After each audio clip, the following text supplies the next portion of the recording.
धोबी और जादुई गधा ढेंचू। धोबी और जादुई गधा ढेंचू। बहुत साल पहले डमरू नगर गांव में सखाराम नाम का एक धोबी रहता था। वह बड़ा ही मेहनती था। गांव के लोगों के कपड़े धोता और पैसे कमाता था। उसके पास ढेंचू नाम का एक गधा था जो बड़ा ही आलसी था। जब उसका मन अपनी पीठ पर कपड़ों का बोझ लाद कर नदी पर जाने का नहीं होता तो वह कहीं ना कहीं भाग जाता था।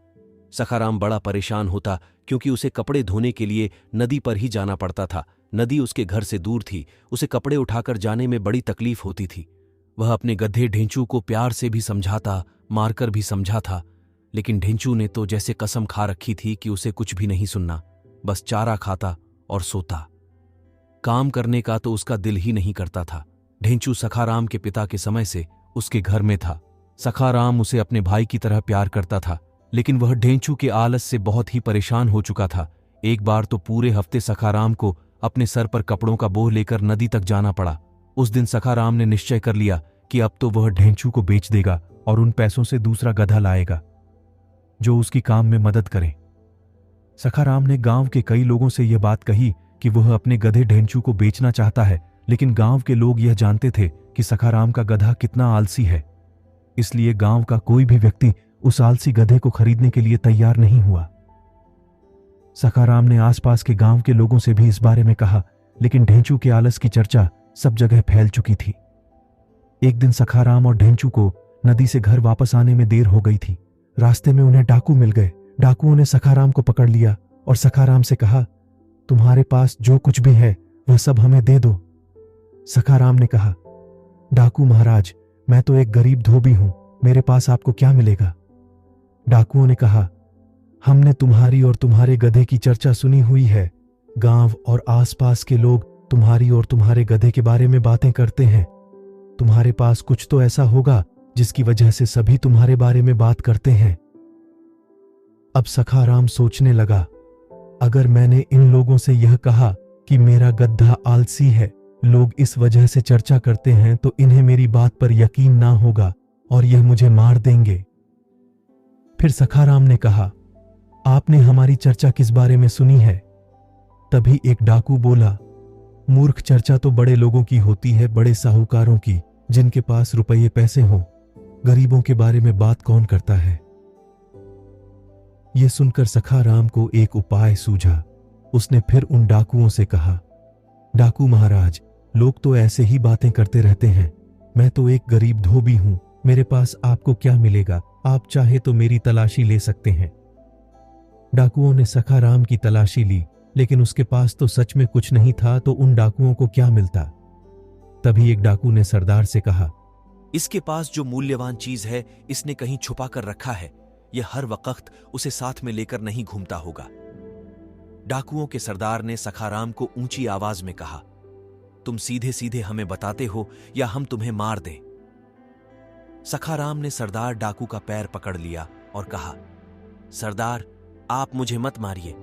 मैं बताता हूं, मेरे पास तो ले देकर सिर्फ एक यह जादुई गधा ही है, लेकिन यह कोई ऐसा वैसा गधा नहीं है महाराज। अमावस्या की रात को ठीक 12 बजे आप नहा धोकर अपने भगवान को प्रणाम कर इस गधे की पूजा करें और फिर इससे जो चाहे वह मांग ले।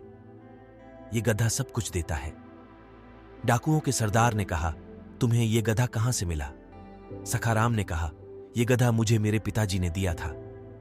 डाकुओं के सरदार ने कहा, ठीक है, अब से तुम्हारा यह गधा हमारा हो गया। यह सुनकर तुरंत सखाराम ने कहा, नहीं महाराज, अगर आप यह गधा छीन कर ले जाएंगे या जबरदस्ती ले जाएंगे तो यह आपके किसी काम का नहीं होगा। आपको अपना सारा धन इस गधे के बदले में देना होगा, तभी यह गधा आपको वरदान देगा, नहीं तो आपको कुछ भी नहीं मिलेगा। डाकू लालच में आ गए। उन्होंने कहा, ठीक है, तुम यहीं रुको, हम जाकर अपना सारा धन लेकर आते हैं। ऐसा कहकर डाकू सखाराम को और उसके गधे ढेंचू को वहीं छोड़कर अपना सारा पैसा लेने चले जाते हैं।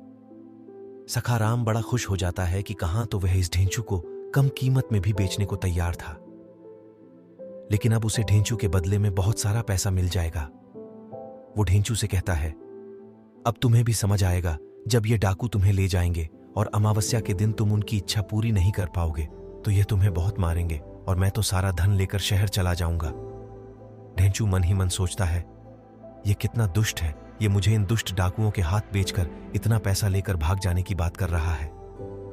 ढेंचू सोचता है और मन में बोलता है, सखाराम तुझे तो मैं अभी भी नहीं छोड़ूंगा। तभी डाकू अपना सारा लूटा हुआ धन लेकर वापस आते हैं और सखाराम से कहते हैं, ये लो, हम अपना सारा धन ले आए हैं। अब तो इस गधे का वरदान हमारे लिए काम करेगा, हम जो चाहेंगे ये हमें देगा। सखाराम बोलता है, हाँ सरदार, जरूर देगा।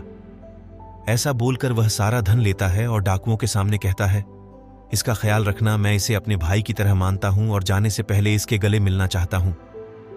डाकू भी सोचते हैं कि इस गधे ने सखाराम को बहुत कुछ दिया होगा, तभी आज सखाराम इसे छोड़कर जाने में इतना दुखी हो रहा है। सखाराम गधे के गले लगता है और उसके कान में कहता है, तूने मुझे जितना दुखी किया है, अब उन सब दुखों का हिसाब तुझे पूरा करना पड़ेगा। जब सखाराम ढेंचू के गले लगकर उसके कान में यह बात कह रहा होता है तो ढेंचू सखाराम के पैसे की पोटली में अपने दांत से छेद बना देता है और मन में सोचता है, मेरे रहने से तू दुखी था, अब मेरे जाने से तो तू और भी दुखी होगा। डाकू ढेंचू को अपने साथ लेकर चले जाते हैं और सखाराम खुशी खुशी अपने पैसे की पोटली को लेकर अपने घर की तरफ चल देता है। लेकिन जब तक सखाराम घर पहुंचता है, उसके पैसे की पोटली से थोड़ा थोड़ा करके सारा धन रास्ते में गिर गया होता है। यह देखकर सखाराम जोर जोर से रोने लगता है और कहता है, मेरी तो किस्मत ही खराब थी। गधा मिला तो ऐसा कि मुझसे ही काम कराता था और पैसा मिला तो ऐसा कि घर तक भी नहीं आ पाया।